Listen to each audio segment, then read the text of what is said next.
Ladies and gentleman, boys and girls, जय हिंद। और कोशिश करूंगा कि आज के इस 5 मिनट फटाफट ज्ञान में मैं नेटो के बारे, नॉर्थ अटलांटिक ट्रीटी ऑर्गेनाइजेशन के बारे आपके साथ कुछ बातें डिस्कस कर सकूं। बिकॉज प्रीलिम्स पास में है, पूरा साल नेटो न्यूज में रहा है because of the Russia Ukraine war. तो इससे संबंधित कुछ ऐसी बातें हमको पता होनी बहुत जरूरी है, यदि क्वेश्चन आए हमारे प्रीलिम्स में तो हमारा गलत ना हो। नॉर्थ अटलांटिक ट्रीटी ऑर्गेनाइजेशन की स्थापना, बाय द वे आपको यह पता हो कि रिसेंटली पिछले हफ्ते एक और मेंबर नेटो में ऐड हुआ है। क्या नाम है उसका? फिनलैंड। तो नेटो में आज 31 मेंबर हैं। एक हफ्ते पहले नेटो में 30 मेंबर्स थे, आज 31 हैं। स्वीडन की भी एप्लीकेशन अभी ऑनगोइंग है, हो सकता है आने वाले टाइम में स्वीडन को भी नेटो में एंट्री मिल जाए। बहरहाल 29 यूरोपियन देश और 2 नॉर्थ अमेरिकन देश यानी कि अमेरिका और कनाडा इस संगठन का हिस्सा है। 1949 में इस अलायंस को बनाया गया था, जिसको पॉलिटिकल मिलिट्री अलायंस कहते हैं, NATO, North Atlantic Treaty Organisation. और ये कलेक्टिव सिक्योरिटी अलायंस के तौर पे बनाया गया था against the then Soviet Union.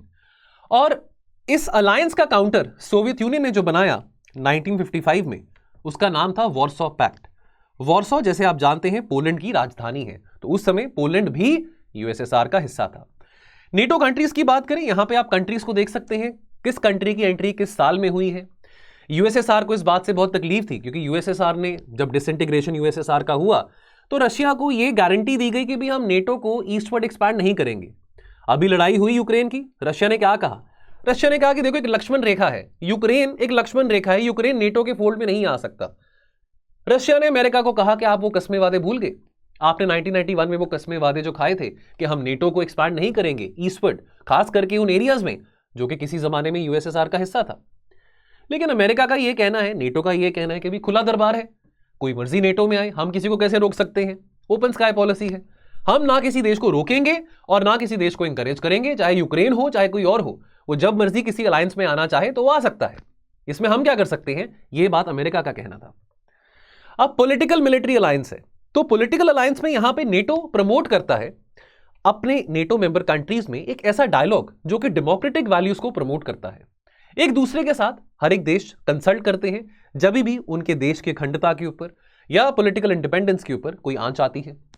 और जहां तक मिलिट्री की बात है, नेटो का अलायंस का प्रिंसिपल यह कहता है कि हथियारों का, वेपन्स का इस्तेमाल हम पहले नहीं करना चाहेंगे, लेकिन यदि अगर मुद्दे, डिस्प्यूट्स डिप्लोमैटिकली नहीं रिजॉल्व होते तो मजबूरन हमको हथियारों का इस्तेमाल करना पड़ेगा।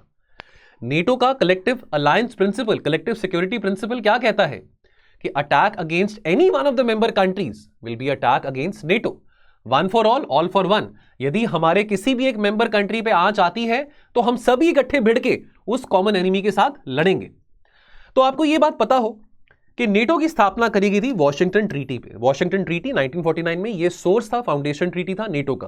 Prelims point of view, factual बातें हैं, आपको पता हो। नेटो की ट्रीटी को साइन करा गया था जब अमेरिका के प्रेसिडेंट हैरी ट्रूमन थे। उस वक्त केवल 12 मेंबर्स थे, 12 ओरिजिनल मेंबर्स थे जो फाउंडिंग मेंबर्स ऑफ नेटो हैं। आज 31 मेंबर नेटो के हो चुके हैं, द लेटेस्ट एंट्रेंट बीइंग फिनलैंड। अब जैसे आपको मैंने बताया कलेक्टिव डिफेंस की बात, तो नेटो कहता है कि किसी भी एक देश पे जब अटैक होगा, अत्याचार होगा, तो सारे के सारे देश इकट्ठे मोबिलाइज करेंगे। तो आर्टिकल 5 ये कलेक्टिव डिफेंस की बात करता है, one for all for one. Article 5 of NATO को केवल अभी एक बार ही इन्वोक करा गया है। कब करा गया था? जब अमेरिका के ऊपर, वर्ल्ड ट्रेड सेंटर के ऊपर अटैक्स होते हैं, 9/11 टेररिस्ट अटैक्स, तब आर्टिकल 5 को इन्वोक करा गया था जब अमेरिका ने वॉर ऑन टेरर लॉन्च करा। आर्टिकल 4 इस ट्रीटी का, तो 2 ही आर्टिकल्स हैं नेटो के जो इंपॉर्टेंट है, याद रखने, आर्टिकल 4 और आर्टिकल 5। आर्टिकल 4 इस ट्रीटी का कहता है, मैंडेट करता है मेंबर नेशंस को कि आपने एक दूसरे के साथ कंसल्ट करना है, सलाह मशवरा करना है जब भी आप पे आंच आती है, आपकी देश की अखंडता के ऊपर, आपकी सिक्योरिटी के ऊपर, आपकी पॉलिटिकल इंडिपेंडेंस के ऊपर जब भी आंच आती है तो आपस में नेटो मेंबर्स ने पहले कंसल्ट करना है, फिर एक्शन लेंगे।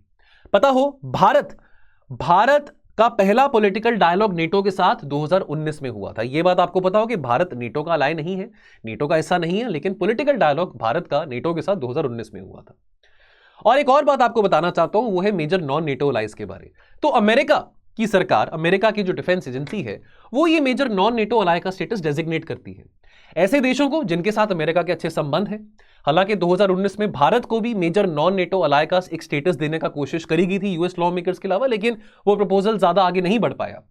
बहरहाल आपको पता हो कि ये स्टेटस मिलने से, यानी कि वो देश जो कि नेटो के मेंबर नहीं है लेकिन मेजर नॉन नेटो अलाइज हैं, उनको कुछ मिलिट्री और इकोनॉमिक प्रिविलेजेस मिलती हैं। और ये अपने आप में दिखाता है कि कैसे इन देशों का अमेरिका के साथ बहुत गहरा संबंध है। कौन से वो देश हैं जो कि मेजर नॉन नेटो अलाइज हैं? आपके सामने है। पता हो कि पाकिस्तान एक मेजर नॉन नेटो अलाई है। सो दोस्तों, ये था नेटो का वीडियो। जाने से पहले बस आपको यही बताना चाहता हूं, यदि हमारे किसी भी कोर्सेज पे, सोशियोलॉजी का हो, पॉलिटिकल साइंस का हो, जीएस का हो, कोई टेस्ट सीरीज है, प्रीलिम्स क्रैश कोर्स हो, आप भी कूपन कोड कुबेर लाइव इसका इस्तेमाल कर सकते हैं। आपको एडिशनल 10% डिस्काउंट मिलेगा। प्रीलिम्स क्रैश कोर्स, बहुत सारे बच्चे इस क्रैश कोर्स का फायदा उठा रहे हैं। यदि आप इस क्रैश कोर्स का हिस्सा बनना चाहते हैं, कुछ ही टाइम प्रीलिम्स को रह गया है, तो हमारे टोल फ्री नंबर पर कॉल करके इस कोर्स के बारे में जरूर इंफॉर्मेशन लीजिए। मैं चलता हूं, आपसे इजाजत लेता हूं, मिलूंगा बहुत जल्द। आप अपना ध्यान रखें और पढ़ते रहें। जय हिंद।